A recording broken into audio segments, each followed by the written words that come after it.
नमस्कार दोस्तों, मेरा नाम है अंकुर और आप देख रहे हैं मेरा चैनल टेक्नो हेल्थ। दोस्तों, आज हम बात करेंगे कि कुछ महिलाएं होती हैं जो कि प्रेग्नेंट नहीं हो पाती हैं, इनफर्टिलिटी की प्रॉब्लम होती है। वो जरूरी नहीं है कि महिलाओं को हो, पुरुष को भी हो सकती है। दोनों की मेडिकल जांच से पता चल सकता है कि कौन इनफर्टाइल है या फिर कौन स्टेराइल है, महिला या पुरुष। अगर कोई ऐसी कंडीशन हो जाती है कि कोई महिला इनफर्टाइल होती है और मां नहीं बन पा रही है, तो क्या करेगी जिससे वो मां बन जाए? तो उसके लिए एक टेक्निक है जिसको बोलते हैं इन विट्रो फर्टिलाइजेशन। तो आज हम बात करेंगे कि इन विट्रो फर्टिलाइजेशन क्या होता है, कैसे वो प्रोसेस होती है जिसमें कि कोई महिला गर्भवती हो जाए बिना किसी मेल पार्टनर के। तो इन विट्रो फर्टिलाइजेशन हम कब करते हैं? जब कोई महिला अगर इनफर्टाइल है, इनफर्टिलिटी की प्रॉब्लम है, तो उस टाइम पे करते हैं। या फिर कोई महिला मां बनना चाहती है बिना किसी मेल पार्टनर के, तो हम यूज करते हैं इन विट्रो फर्टिलाइजेशन टेक्निक। तो इन विट्रो फर्टिलाइजेशन क्या है? इन विट्रो फर्टिलाइजेशन एक ऐसी प्रोसेस है जिसमें हम किसी भी महिला के एग को महिला की बॉडी के बाहर फर्टिलाइज करते हैं। और वो जो फर्टिलाइज एग है, जिसे हम बोलेंगे एम्ब्रियो, फर्टिलाइज होने के बाद उसको हम वापस महिला की बॉडी में इम्प्लांट करते हैं। तो ये एक प्रोसेस है जिसको बोलते हैं in vitro fertilisation.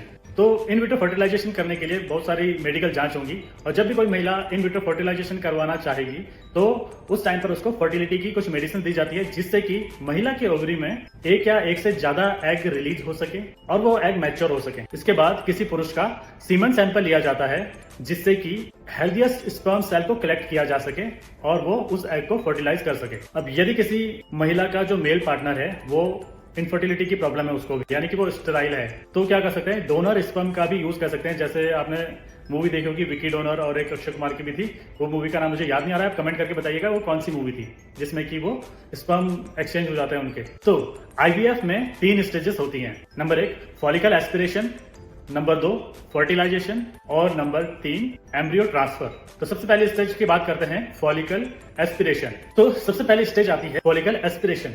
Follicle aspiration में हम क्या करते हैं? इसमें एग को हार्वेस्ट किया जाता है। तो उसके लिए क्या करेंगे? सबसे पहले डॉक्टर क्या करते हैं कि एक अल्ट्रासाउंड प्रोब को इंसर्ट करते हैं वेजाइना में, जिससे कि वो ओवरी को देख सके। और जैसे ही वो अल्ट्रासाउंड प्रोब से ओवरी को देख लेते हैं, तो वहां पर क्या देखते हैं? वो फॉलिकल सैक। फॉलिकल सैक क्या होता है? फॉलिकल सैक एक फ्लूइड फिल्ड सैक होता है, जिसके अंदर क्या होता है? एग होते हैं, अंडे होते हैं। तो जब डॉक्टर को दिख जाता है कि इस फॉलिकल सैक में एग है, तो उसको निकालेंगे। तो उसके लिए क्या करेंगे? वो एक लॉन्ग थिन निडल को यूज करते हैं, जो कि आईवीएफ के लिए स्पेशल निडल होती है। तो उसको वेजाइना से इंसर्ट करते हैं, जो कि सीधा ओवरी तक जाती है। और अल्ट्रासाउंड में वो देखते रहते हैं कि हमारी निडल कहां पर पहुंच गई है और कहां पर हमारा फॉलिकल है। और उस निडल के पीछे लगा होता है एक सक्शन डिवाइस, जिसकी मदद से फॉलिकल में से कुछ एग्स को कलेक्ट कर लेते हैं। तो ये तो हो गया हमारा प्रोसेस फॉलिकल हार्वेस्टिंग। तो नेक्स्ट प्रोसेस आती है फर्टिलाइजेशन की। अब जैसे ही हमने एग को सक्शन कर लिया था, तो हम क्या करेंगे? जल्दी से उसको लेके जाएंगे लेबोरेटरी में। लेबोरेटरी से हम उसको फर्टिलाइजेशन करेंगे। उसके लिए हम क्या करेंगे?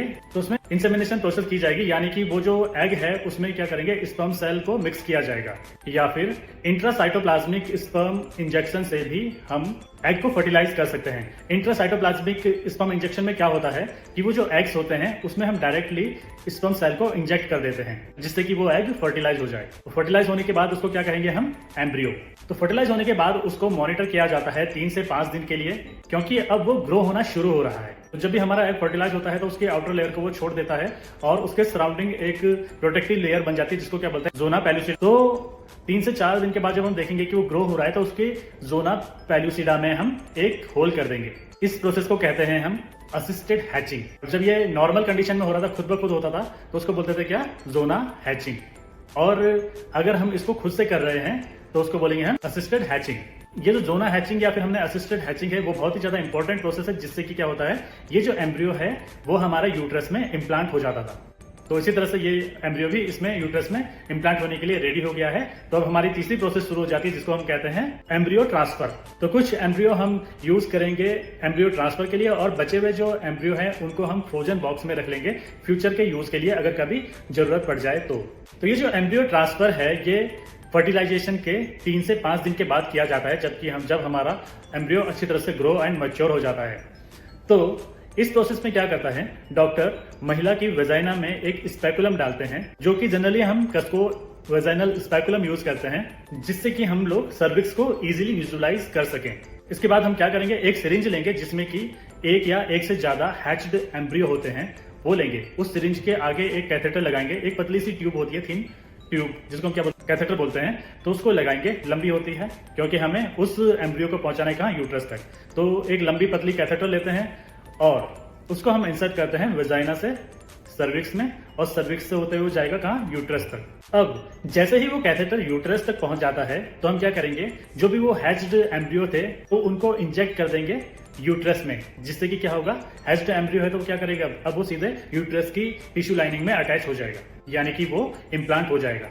अब क्या करेंगे, अपना वो जो कैथेटर है उसको निकाल देंगे, स्पेकुलम को निकाल देंगे। तो ये इंस्ट्रूमेंट निकालने के बाद महिला को 15 से 30 मिनट तक आराम करने के लिए, लेटे रहने के लिए बोलना है। तो ये प्रोसेस थी जिसमें कि हमने यूट्रस में इम्प्लांट कर दिया था एम्ब्रियो को। ये थी प्रोसेस जिसको बोलते थे हम इन विट्रो फर्टिलाइजेशन। तो अब वो महिला प्रेग्नेंट हो गई है तो कुछ टाइम बाद उसमें से बच्चा पैदा हो जाएगा। तो ये थी प्रोसेस कि किस तरह से इन विट्रो फर्टिलाइजेशन से एक महिला प्रेग्नेंट हो सकती है। तो इतना ही कुछ था इस वीडियो में। अगर आपका कोई भी सवाल या सुझाव उसको लेकर तो आप मुझे कमेंट कर सकते हैं, मैं कोशिश करूंगा कि आपके सभी सवालों का जवाब दे सकूं। तो वीडियो पसंद आया है तो उसको लाइक कीजिए एंड शेयर कीजिए अपने दोस्तों के साथ। तो इसी तरह के वीडियो मैं आपके लिए आगे भी लेके आता रहूंगा। तो मिलते हैं नेक्स्ट वीडियो में, तब तक के लिए bye bye and take care.